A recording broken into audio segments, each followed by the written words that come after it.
forward to hear your insights, having in mind that you have also very extensive experience in trade and also in development issues. And I think this is a very important part of our analysis and discussion about the EU as a global player. I would also like wholeheartedly to greet Ms. Majlinda Bregu, Secretary General of the Regional Cooperation Council for the second mandate, but also you used to have a very long-term experience also in the Albanian parliament, so you can also approach to this topic from the various perspectives. We are really very glad to have you here, and we would really like to hear some of your insights when it comes to Western Balkans and the region, the area which you do cover. And last but not least, distinguished Domagoj Hajdukovic, Chair of the European Affairs Committee of the Croatian Parliament, of Croatian Sabor, always very keen on the European affairs topics, but also foreign topics, and also very vocal when it comes to topics of enlargement, both when it comes to Western Balkan SIGs, but also the new trio from the Eastern Partnership. So I'm really very glad to have you all here. And for the beginning, I would just say that we all know that EU has been shaping itself for decades in a way to form the community of law, the community of values based on the strong single market, proclaiming multilateralism and rules-based order, and this fits really quite well in the time, in a certain point of time when international environment was forged and was dealt with a crisis such as social crisis, economic crisis, cultural crisis, but this has changed. This has really dramatically changed. In the meantime, as we have heard today, and I would say that we can all agree, EU has developed a really extensive soft power, but now things have changed, and the question is EU now capable to face all the challenges of today's very, very different world? Having in mind that EU represents the third greatest economy in the world, having in mind that EU is by far the greatest development and humanitarian assistance provider, I would say that EU really deserves to be a strong global player. Now we need to see in which way we have to extend and develop some of our policies, some of our attitudes in order to be able to speak the language of power. I will first address Mr. Kozak. You have extensive experience in development topics, in economy.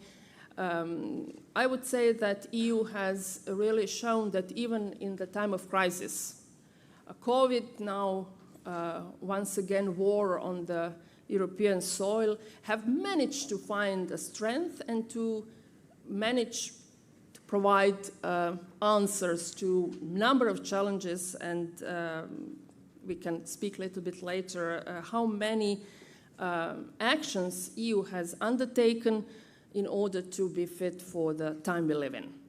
I would like to hear some of your insights on this topic. Thank you, and good afternoon to everybody who has remained with us in this late afternoon.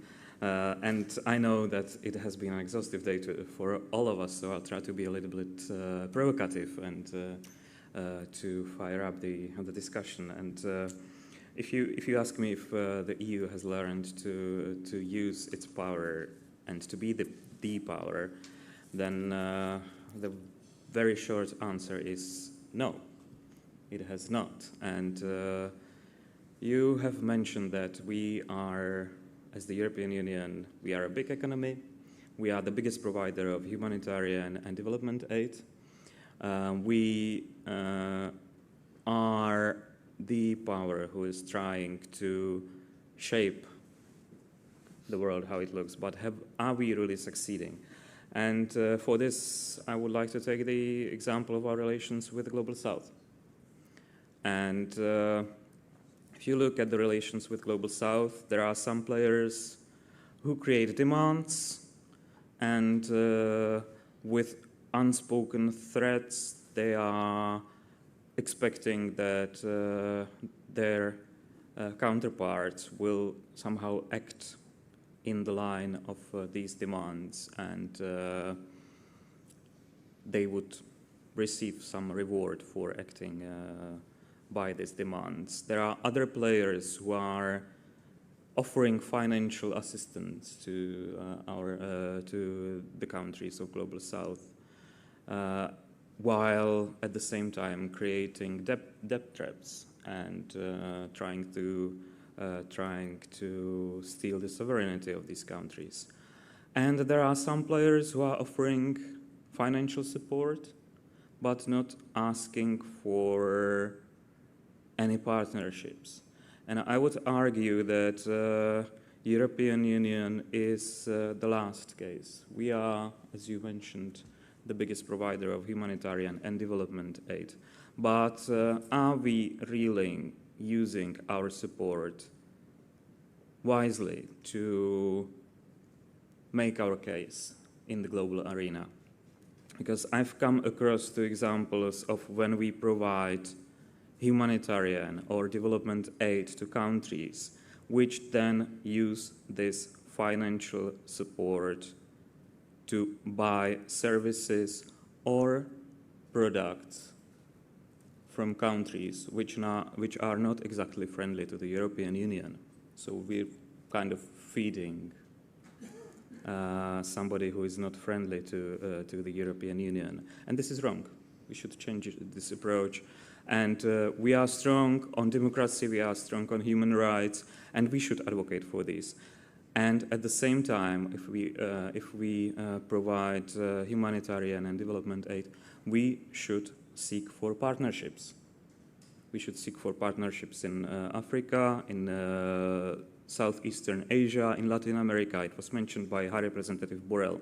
Why we are not present in these countries more, why we are not investing, why we are not asking for partnerships. And this is the mistake we're making.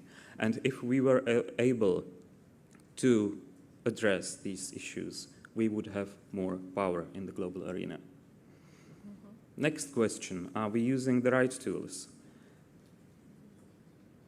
We have now introduced the European Economic Security Strategy, which, if you look at it, is full of the right tools to use. We have introduced this investment screening. We are now about to introduce the anti-coercion instrument. But by definition, all these measures are defensive measures. Do we, as a European Union, want to play in defense?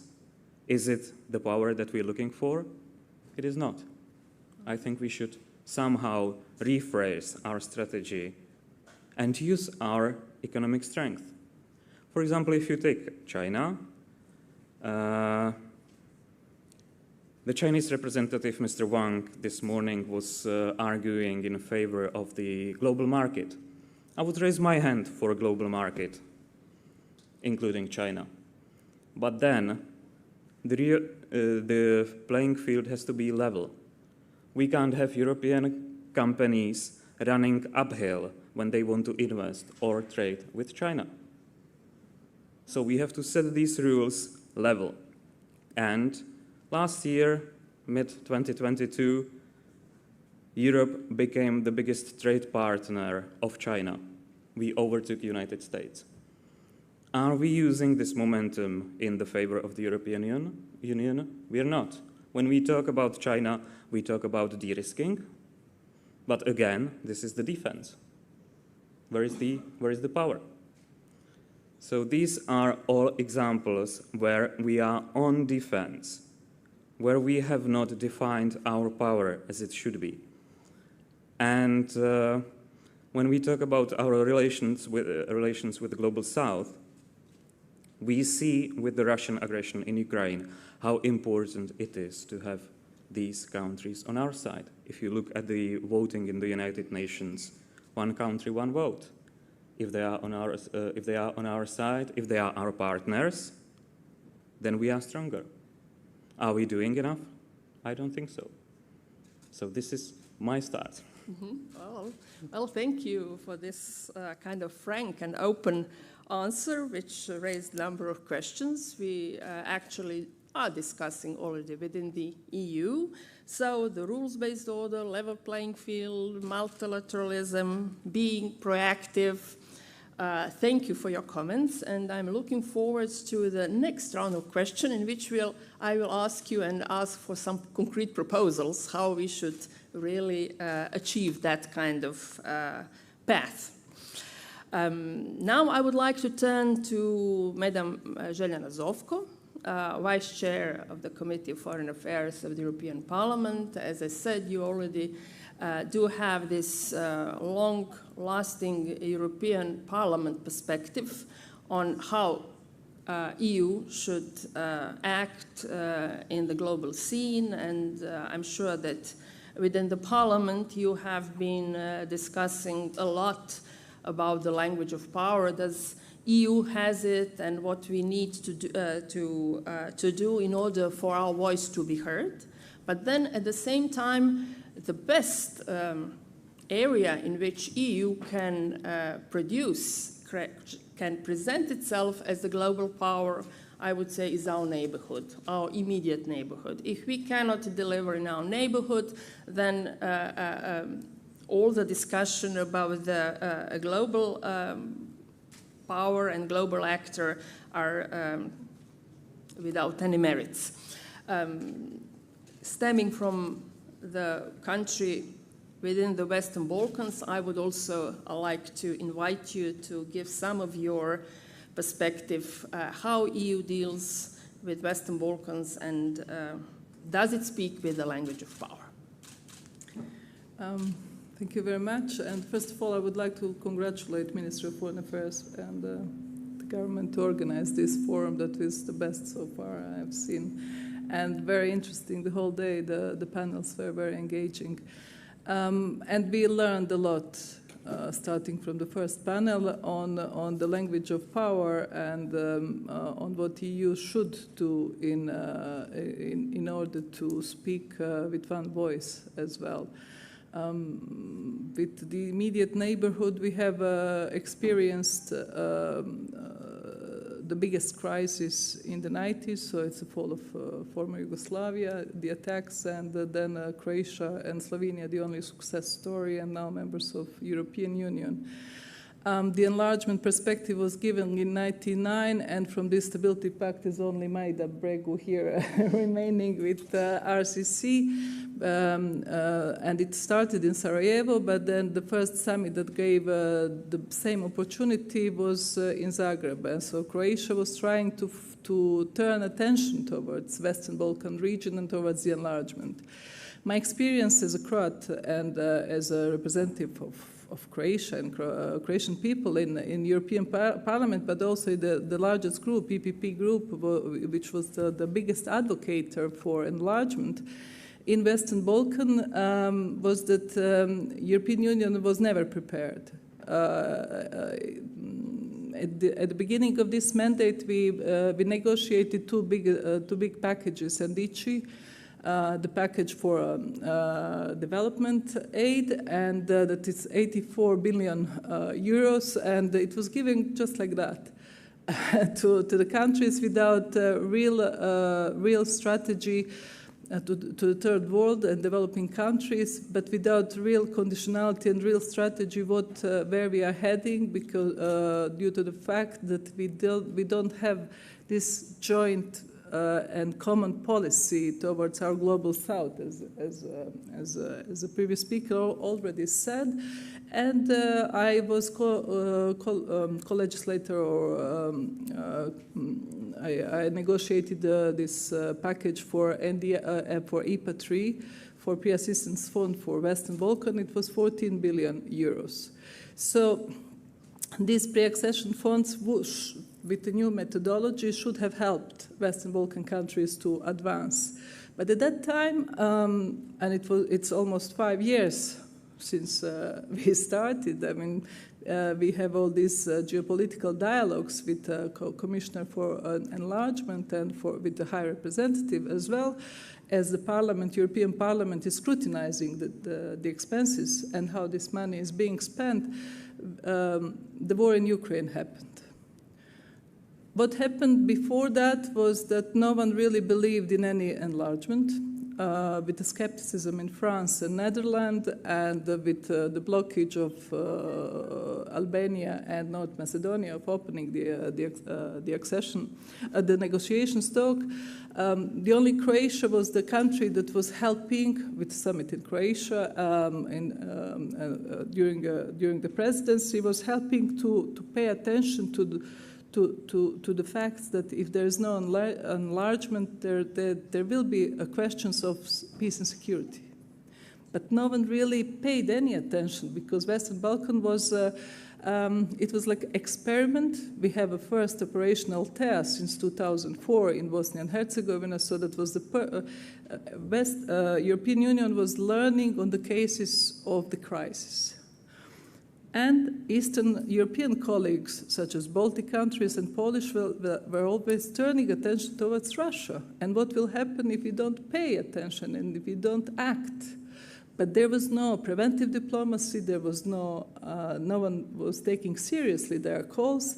And then the aggression on Ukraine happened. But since then, I would say that we have acquired this sense of urgency, maybe due to the fact that we had the COVID pandemic, when Italy was going through terrible tragedy, and no one wanted to help them at the time from European Union regarding the health material, and then they had to use this the calls for help where all the European countries were closing themselves.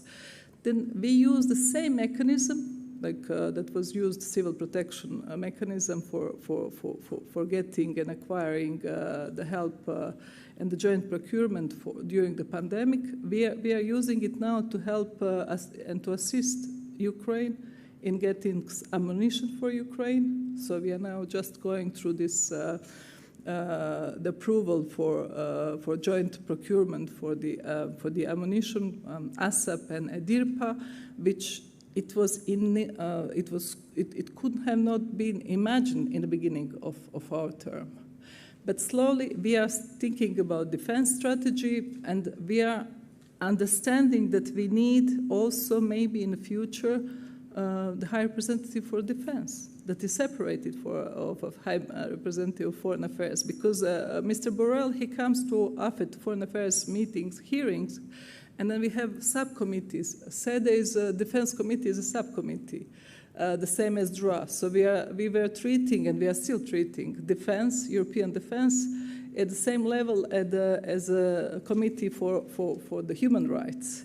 But at this time, when we are talking and we are discussing European strategic autonomy and strategic sovereignty, whatever we call it, in defense, in strategic autonomy, in food security, and in our health equipment, we have to think about also how to not to depend on the others. Of course, we are cooperating, and we will always cooperate with our transatlantic partners, but you never know in the future what can happen and how the tables can be turned again if the administration does not have the same approach of continuing and helping Ukraine that is in our borders.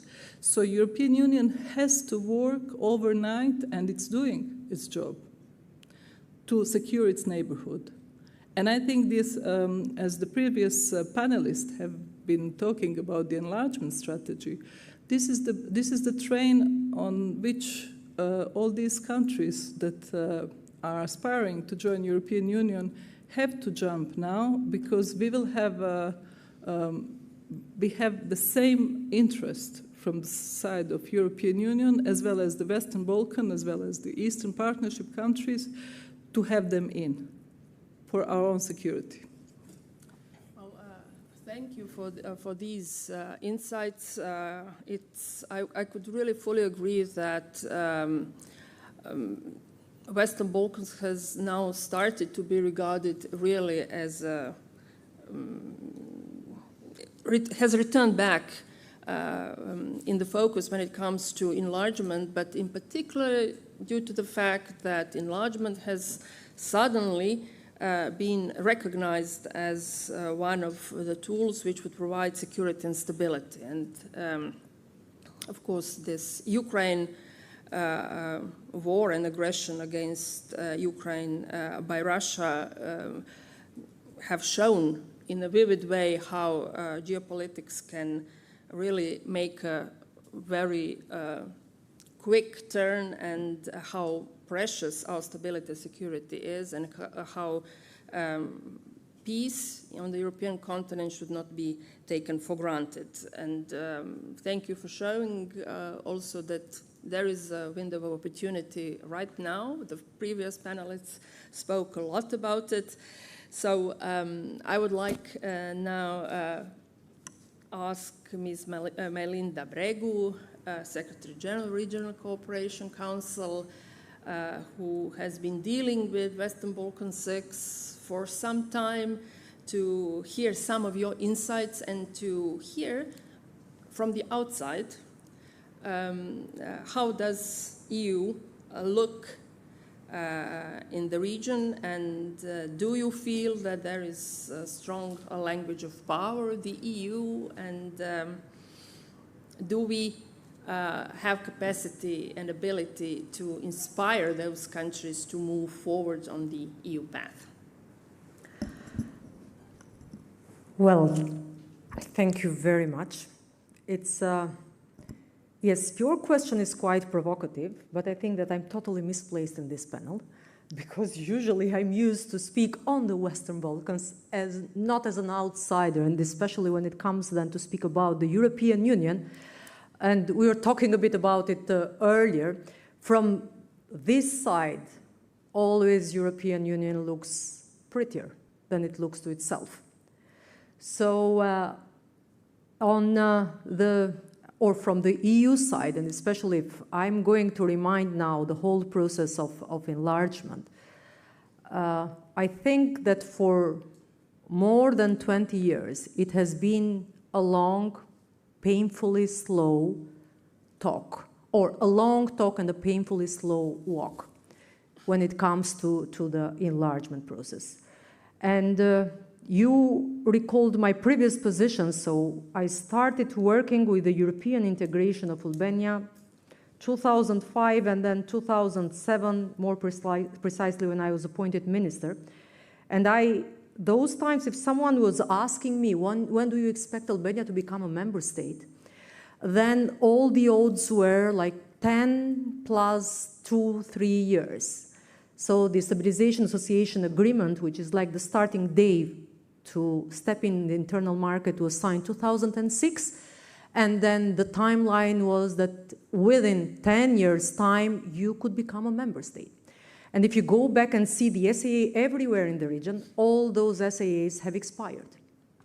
And no one is speaking of that anymore, because no country has become an EU member state after Croatia. So in terms of enlargement, I think that it really took to the EU the shake and the cost of the shake of the war in Ukraine to come back and think that Europe can be more as an enlarged one and as a continent. And that no one, and especially Europe, does not have the luxury to lose its piece of land, that it's not part of the EU structures, but it's part of the European continent, and it's called Western Balkans.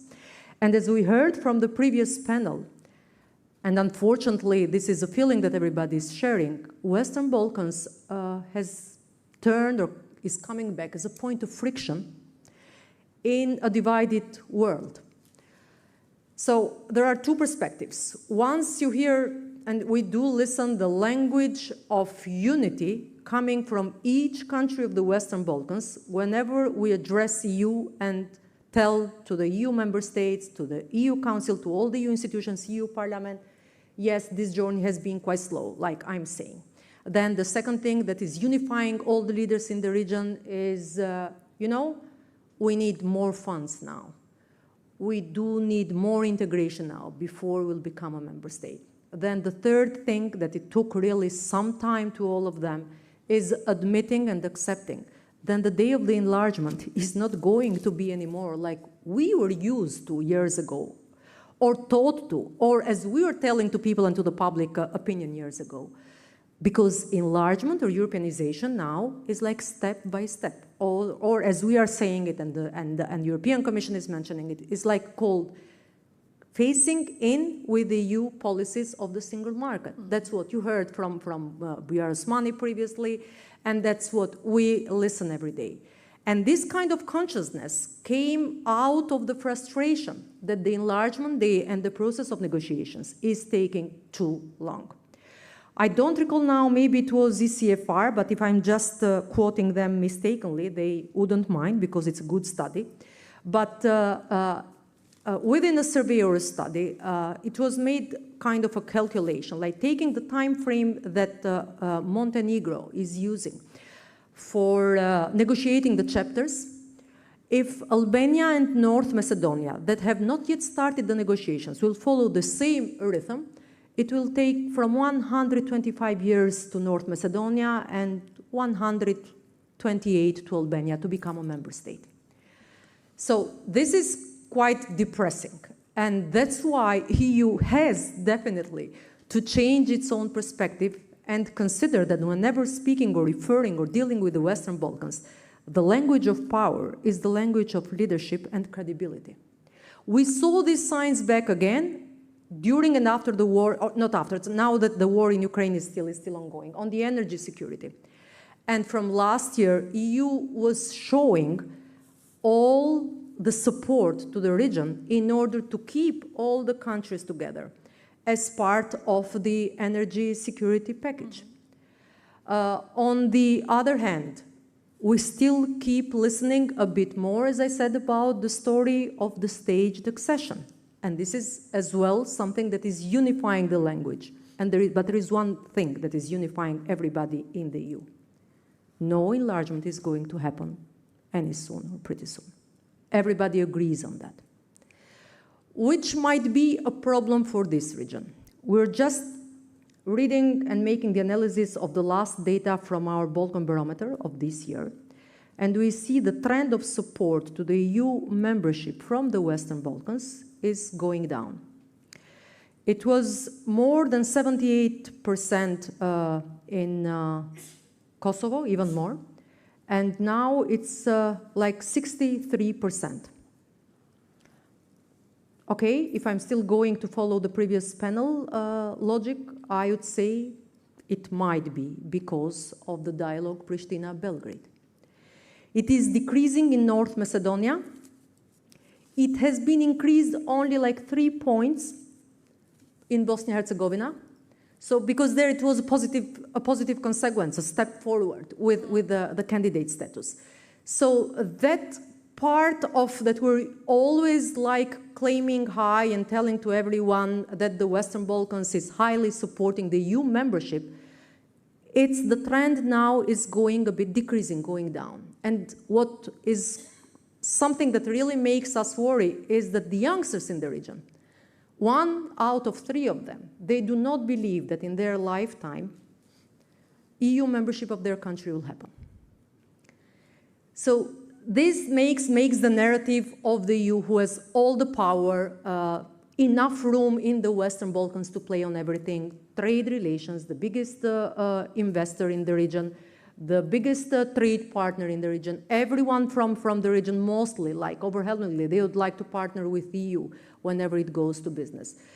And it has to, but it has to be a message. That's why I said so, being an outsider, it doesn't help me that much in this regard. But it has to be a message as well to the EU. And as I said, the most problematic part maybe this time and during this year is going to be this new turning point of friction in the Western Balkans. Because whenever there is a new friction in the region, that will always spill over the regional cooperation, the process of European integration, and it's going to make the story take even more time.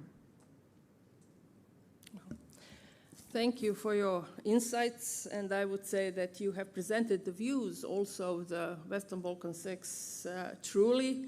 They would definitely like to see things moving forward faster, and there's been lots of discussion also within the EU. We regard it as the two-way street with commitment which needs to be fulfilled on both sides. And yes, you mentioned this gradual integration. There's been lots of discussion how to ease this way, and pending the final entry into EU for the Western Balkan Six and also the other countries which are part of the enlargement process now. And even the methodology which was agreed during the Croatian presidency in the first half of 2020 offered that kind of possibility. It can go both ways. It could be the process can speed up, but also it could move backwards if the commitments are not met. And the idea is really to somehow give more life in the whole process and inspire both parties to move forward. Now I would like to go to Mr. Hajdukovic. You've been for a long period of time in the foreign policy, and as I said, you've been vocal on enlargement, not only Western Balkan Six, but also those new 3 countries which entered the enlargement process. Could you share a little bit of your insights on how do you see EU speaking the language of power, and of course, in particular from this parliamentarian perspective?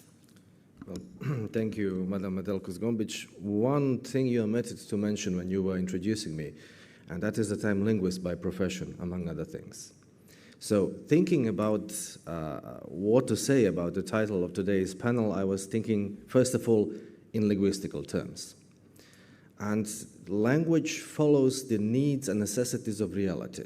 If you have something, a phenomena or an object that you need to verbalize and articulate, then language steps in. As it was said before, and I think we can all agree on this, that European Union has power. Now we can talk what kind of power, soft power, economic power, and so on and so on. But I think the question is it willing to use it?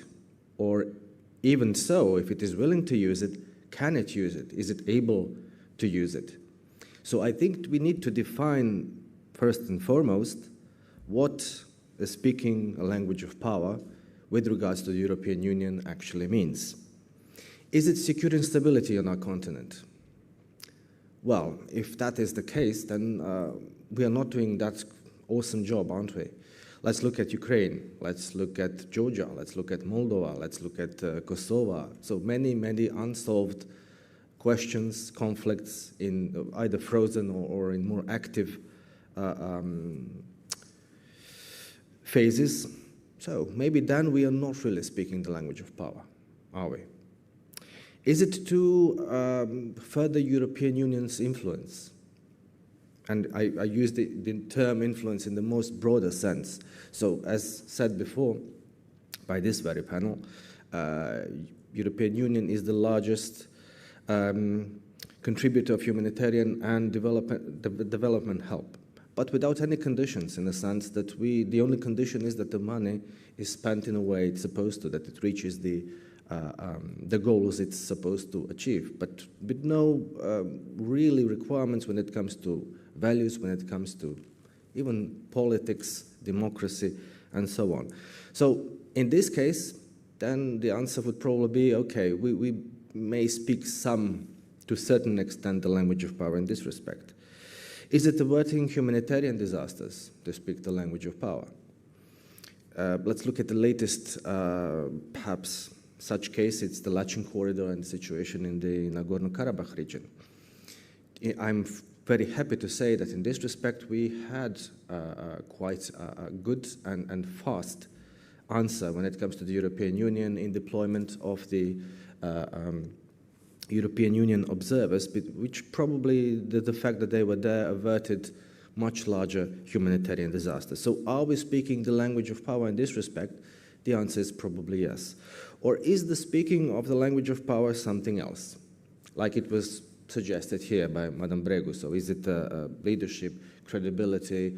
Is it something else? Because as it was mentioned before also, European Union is not a military alliance. It's an economic alliance and political alliance, although loose political alliance. But the question is then, what aims and what goals do we put in front of ourselves? So what do we want to achieve, even if we speak the language of power? Is it just to secure the basic survival of the Union, by which I mean the flow of resources, labor, and all that the European Union needs to remain a global player?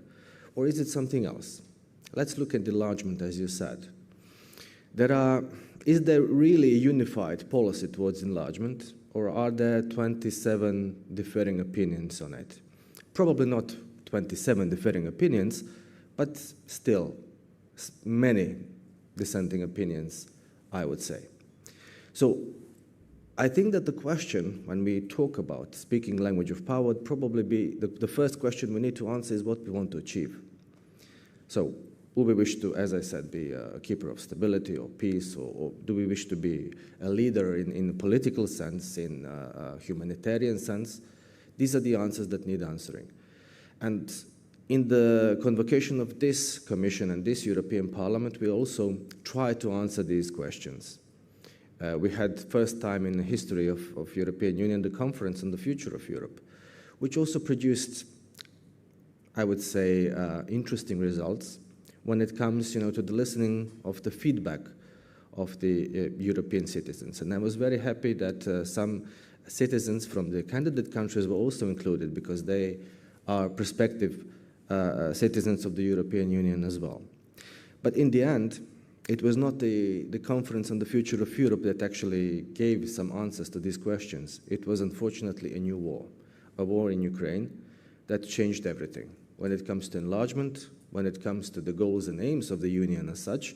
And I think it was a kind of a wake-up call, because the Union was really slumbering, in very complacent slumber that, everything is fine, we're doing business as usual, everything is hunky-dory. But in the reality, was it?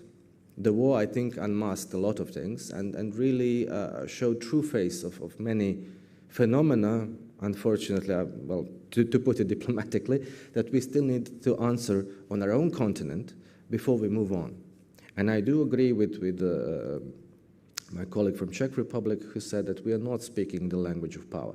I would say that we have a mixed success at best. But I think that the question, which will probably not be answered today, I'm sure, is what we wish to achieve, what kind of union we wish to make. And being a consistent partner, I think, is the first step in really speaking the language of power, which means that we cannot leave out our friends in the Western Balkans, in Ukraine, in Moldova, in Georgia, without a clear set of rules. And you can't change the rules in the middle of the match. So I am very in favor of the merit-based approach. If you have homework, if you do your homework, then you are able to progress further on. And without consistency, without clear goals we wish to put before ourselves as a union, we will at best be not as successful in speaking the language of power, if at all. Well, thank you for your insights, and also for mentioning the EU mission, which was recently deployed in Armenia. I think it was also already mentioned in the previous panels. And it was said that it was agreed and established in the unusual fast way. So it shows that EU can manage if there is a will, and in crisis, there is always this saying that EU is forged within the crisis. So let us see how can we forge EU further. There are a number of authors saying that EU is becoming a geopolitical player not by its own choice, but by its necessity. So please do, dear Kozak, Jerzy Kozak, I would like really to hear a little bit of your insights on how do you really see EU making bold steps forward. I mean, we have been engaged in discussions how to reach open strategic autonomy, how to lessen all our dependencies, how to make this about digital and green transition in a way also to ensure our strategic autonomy. So lots of things have already been done, even before the crisis, but now they've been speed up by the challenges we do face. So what would be your suggestion for EU to make further steps and move forward in the right direction? Well, we have one big advantage that was mentioned here, and that's our unity when we need to. And we have shown unity vis-a-vis the Russian aggression in Ukraine now. And this is the tool which is the most powerful against Russia at the moment. But again, it's a defensive unity. We're not going forward with our plan. We are reacting to a situation, and we are united because we defend. But we don't really have a plan for the future, the positive plan. It was mentioned by Mr. Hajdukovic that we have to define what we want for the future, and then we can define how we see the power of the European Union. So the first step should be to make strategic plan and strategic decisions for the future of the European Union. And I don't really see us doing it in a comprehensive way. Then we really have to look at the tools that we are using, and it was mentioned that when we provide the humanitarian and development aid, we are not really following what is going on with the money that we are donating, and this should be one of the things that we really should do if we donate money. And I can give you, but I don't want to, but I can give you examples where we, as a European Union, donated money which was used to buy products and services of our competitors, and this is wrong. And so we should define how we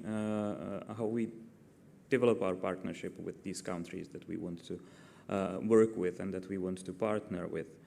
And this only can be done if we have a plan for the future. And if Western Balkans are discussed here at the panel, and it was discussed in the previous panel as well, we should ask ourselves if we did have a plan, because there were promises made to the Western Balkan countries that they would become members. But somehow these promises have failed to be delivered. I don't want to say who's to blame. Maybe it's some part of blame is on both sides, but we didn't really have a strategic plan for the future. We didn't really know what the European Union should like in the future. We had a plan for the moment, and we had a plan to react when something happens, but we didn't really have any strategic plan for the future. So this is the way we should move forward, and also we should realize that European Union is a strong player in the world arena. We are economically strong, and we should not be ashamed to use this strength. vis-à-vis our competitors. And the same goes for the climate protection.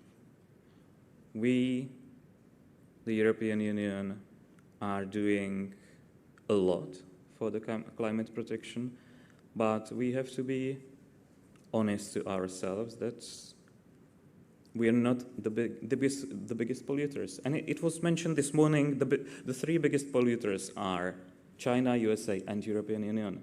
But this is not true, and we should say it out loud.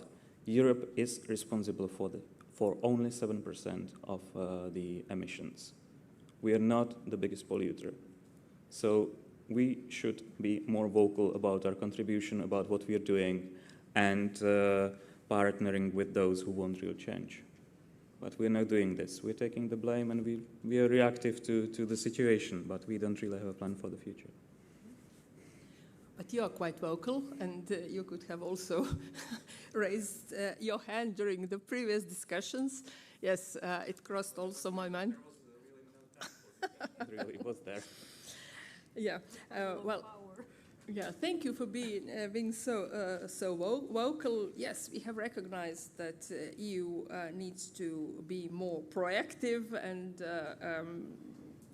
we have started to be a standard setter, vocal advocate of rules-based order, closer cooperation, and I think your questions and what you have pointed out had come in a very right time, because our leaders are going to gather at the end of this year and will start discussing a new strategic agenda for the new period, institutional period, and I think Dubrovnik Forum has really rightfully started to discuss this topic, which is so important for us all. Now I would also like to invite you, Madam Zovko, to tell us maybe also how do you see really the way forward. You had come up with some of already quite innovative proposals about having a high representative in a different person for security and defense.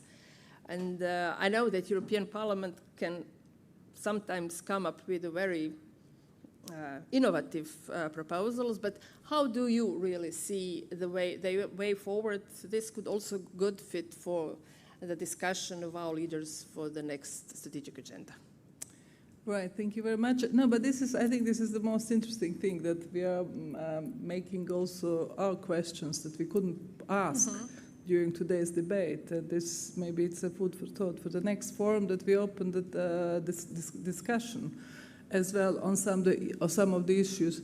I would say that European Parliament, it's not my idea. The European Parliament is a trendsetter in some ideas, because we have to manage in order to find out in a commission who is dealing with what and under which competencies and how much money and where is being spent.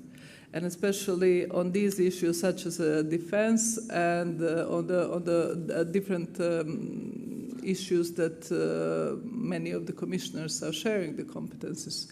I would just say that I was asked a few weeks ago to comment on this initiative on the Sky Shield that divides French and German approach to defense issues. But then when you have in the end to discuss certain issues in European Parliament regarding defense, especially in the subcommittee of defense and security, said, you're just amazed and struck when we have different committees such as trade and fighting with the same issue, because in the end it all comes up who's going to employ how many people and in which country in order to produce our defense equipment. And are we going to get it from some other country, or from America, or from Israel, or from South Korea, or we are going to focus in Europe? And while we are discussing all these ideas, the world has not stopped, but the menace is there, and the decision makers, authoritarian regimes are there, and we have to face the fact that the biggest democracy also is a very slow mechanism in the same time. And we have different national politics, we have different elections, different ideas how they should continue towards investing into defense, or maybe on climate, maybe on some other thing that they promise their voters to. For example, I mean, we have colleagues, Greens, who were fiercely against, Green group, who were fiercely against defense and spending on the defense issues in the last legislature. And on Sahel, I was doing a report with my colleague from Renew Group, Javier Nart, on where we are failing in Sahel. We were failing because we did not want to train people properly. We don't want to invest in equipment, and we didn't want to, because we didn't want to hear about that. And now they are the biggest advocates for for investing into defense and defense equipment, because they are the biggest advocate to help. They're also sharing our desire to help Ukraine and to help defend ourselves and our strategic sovereignty. So in some way, we, in order to have, as my Czech colleague said, we don't have a plan. This Future of Europe conference was supposed to be some listening or sort of exercise of the citizens. Where do they want European Union to go? How do they want it to be? Do we want to change the treaties? But while we were discussing, that life happened and the war happened. And now I think it's up to our leaders as well, and to come out with the idea, what do we need? And they have to come up with the idea very fast, because we had pandemic, so now we are talking about health union. We had the war. Now we are going about defense union. We adopted strategic compass that was negotiated for so many years.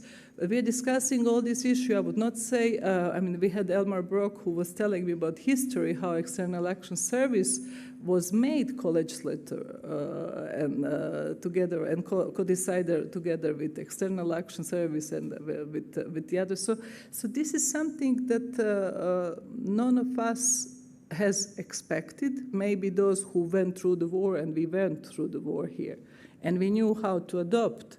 But many of the countries that the old Europe that we are dealing with, they are not used to this method of working.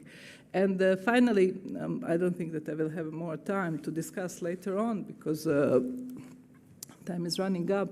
But I just wanted to say one thing where we are failing in asserting ourselves with the language of power. We still did not come up with a new approach that in these third world countries or global south, where we are investing like 84 billion, I said, in a global development fund in NDICI, and that we are not coming with a new approach. So in Latin America, we are having this EU-CELAC summit next week, where we will discuss, after 8 years, our relations with Latin America and the Caribbean. And it's thanks to the fact that we have a high representative who's Spanish, and Spanish presidency also is pointing this, put this highly on their agenda, like Croatia did with Western Balkan as well. But we still don't have the approach to understand that maybe the countries that are neighboring countries with all these dangerous zones should be listened to. Like some of the ministers of foreign affairs today, I read that Annalena Baerbock said that we didn't listen to our Eastern partners about Russia. And maybe it's a time to say we didn't listen to Croatia about Western Balkan. We didn't listen to Spain about their borders, Morocco, and we are not listening to France about what is their concern. But also we have to have a new approach. We don't have to have like only countries that had some colonial past dealing with countries that they want to have their votes in the future in UN Assembly, because they see this just as a continuation of the same thing, but under a different organization. So they see this as some sort of conditionality.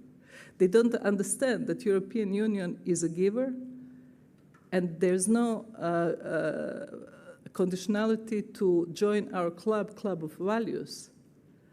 They always take us in certain part of the world with some hesitant approach, and they think maybe there is some hidden agenda. And finally, on the Latin corridor, we have not resolved this issue, and I really appreciate what was discussed today. But because we are not using preventive diplomacy, this is something that we can start working on. So European Union at least can agree on to use more preventive diplomacy in the future in order to prevent conflict. And this is something that the big vacuum that is still there and that we are not feeling well.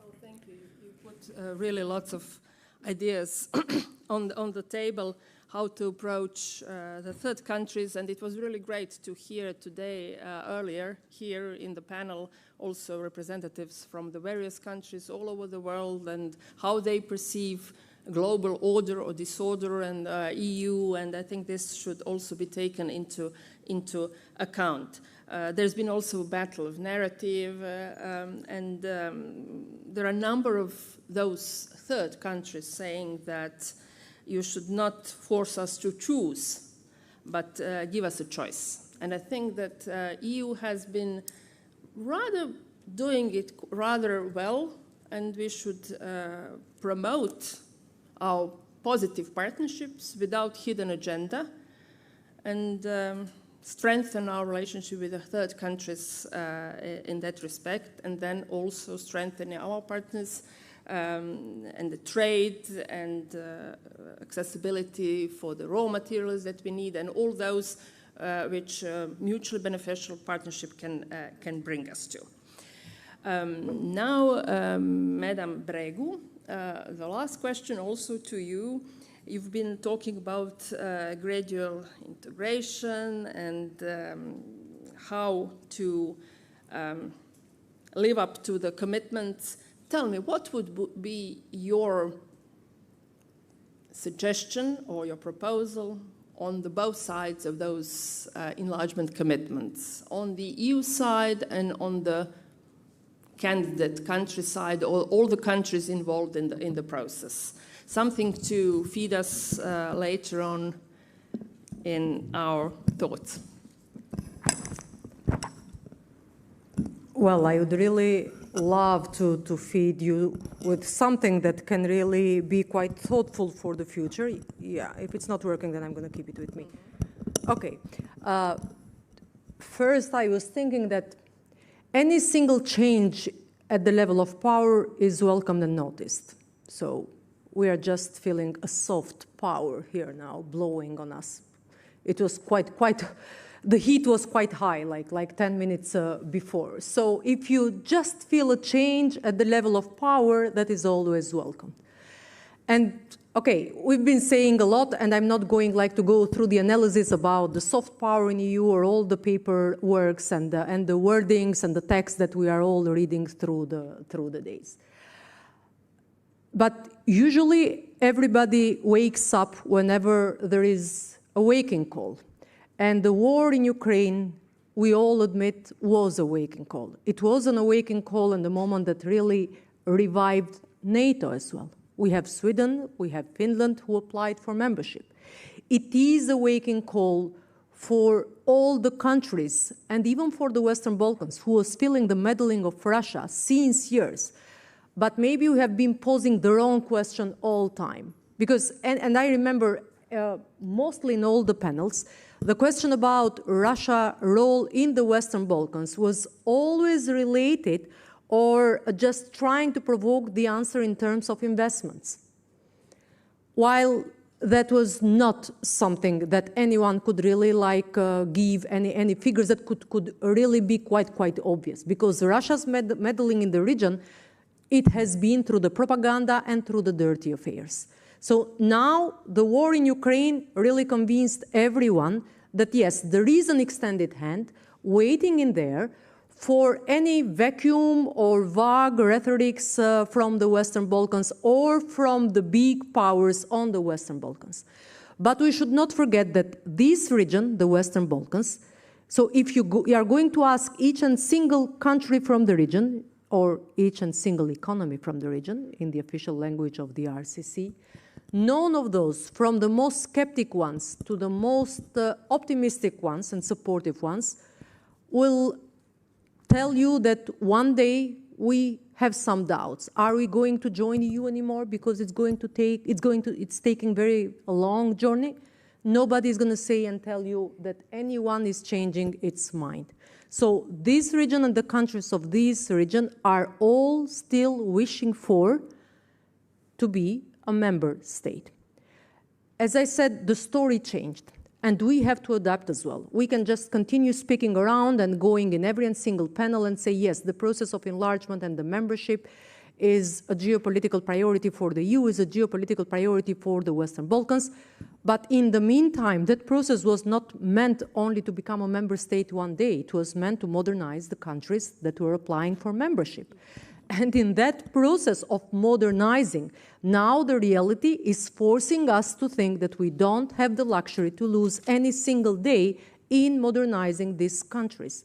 And that modernization means every single step that we can do to become part of the single market, internal market, day by day, by making those policies that are omnipotent within the standards, the European standards applicable at every and single EU member states here in the Western Balkans, that is going to be counted as a process of Europeanization, or no, enlargement is not the right word anymore, but an integration, European integration.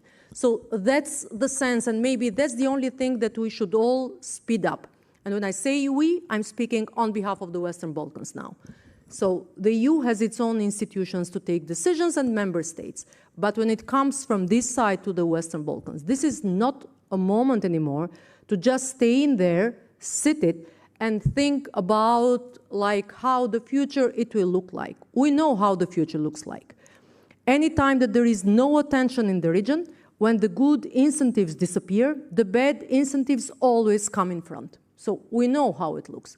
We just need now to make up our mind altogether, and God forbids that that language of power is spoken highly from the Western Balkans. So so the metaphor doesn't really sound well if we just prospect it on the Western Balkans, but on the EU side. So anytime that language of power is meant to help this region by not losing one single day in empty promises, that is always going to be welcome. You know that there is one model of a common regional market for the whole Western Balkan 6. The idea is to make all the countries of the region follow the same model of the single market, and again, function as one single market in here, a market of less than 18 million people from the Balkans.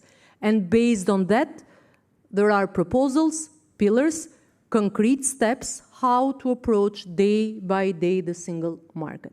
And that's the sense, I think, of the unity that you listen from all the representatives of the Western Balkans. We would like to become part of the EU by trying to bring ourselves closer to the EU in concrete terms day by day. Well, thank you for this very clear message. I particularly remembered the term modernization of the country, and because process of accession entails the process of transition, and only the country who had been modernized and who had reach all the standards needed for the single market can then also be gradually integrated into it. It would be great if the Western Balkan countries can really hear that message and use this window of opportunity. And last but not least, the last question today for Mr. Hajdukovic. Finally, final comment from the parliamentarian perspective, how we should go forward and how parliamentarians can really contribute to the whole overall process. Croatia hosted Crimea platform, and I would say that there are a number of actions parliamentarians can do in reaching our common goal of strong EU. Indeed we do, and I jotted down 3 things that I see as crucial in the future of the European Union in general, not only for the enlargement process. So first is more consistency and partnership, second is more efficiency and unity, and third is clear goals where we wish to reach. So more consistency and partnership. I'm referring to the enlargement now. So we need to be consistent on one side. If we have some requirements, certain rules, then we should abide by them. And we should really be a partner to the countries that have the ambition to join the Union, rather than thinking of new obstacles just for them not to reach the goal. Croatia, fortunately for us, but unfortunately for the region, was the last success story of the enlargement. And it's been 10 years. We need more success stories. We need a success story in the region. And there are countries that are willing, as we heard, and are actually making a lot of effort to take up this challenge and really prove that they are up to it. So it is on the side of the Union, I think the ball is on our side, to decide that we really wish to make another success story in the region. And I cannot go without mentioning Georgia. And I feel so bad about Georgia because I feel that somehow Georgia is left out. I know that Georgia has its set of challenges. I know it suffered also Russian aggression in 2008. And I think that we must also send a clear picture that there is a European perspective for Georgia, not only as the Commission did and the Council did last time, but real, tangible option for Georgia to join the Union in the future. Because Georgia is also in the region that has been historically very unstable and an exporter of political and security instability. And I think we need a success story in that region as well, that region of our continent. When we talk about efficiency and unity, there was a talk about autocracy and democracy here today. And the only advantage autocracy has over democracy is that they can make decisions quickly and efficiently. And we should strive to make our democracy as efficient as possible. This will not be perhaps very popular with members of the executives, but on the council level meetings, if it takes you 3 days, you should sit in the same room for 3 days, but make decisions. This is, I think, crucial if the Union in the foreseeable future wants to speak the language of power. We need to make decisions. We need to be efficient in this respect, and we need to have more unity. Because unfortunately, we have a lot of dissenting voice in the Union on some things that I would think that would never be questioned, like helping Ukraine defend itself. But unfortunately, this is the case. And finally, clear goals we wish to reach. Is it more union, less union? Do we wish to be a strong economic alliance and a loose political one, and so on and so on? And as mentioned, the talks about the priorities of the new Commission and the new Parliament will start soon. But regardless of that, I think we should think more in terms, not only in terms of 5 years, so of convocation of a single Parliament and single Commission. We should talk more. We should think in long terms as well. Of course, short-term goals will be dictated by the needs of the recent events and foreseeable events. But as I said in the first address, we need to think and ponder more what kind of language of power we wish to speak, where do we see our union in the future, and then try to work accordingly. Well, thank you for your last answer, and I would say that it can rightfully serve also as the conclusion of our panel. I would really like to thank you all for your honest, truly honest, and I would say inspiring inputs. And by this, I would like to conclude this panel. I would like to thank the audience for being with us, and I would really like to invite the audience to give a round of applause to our panelists.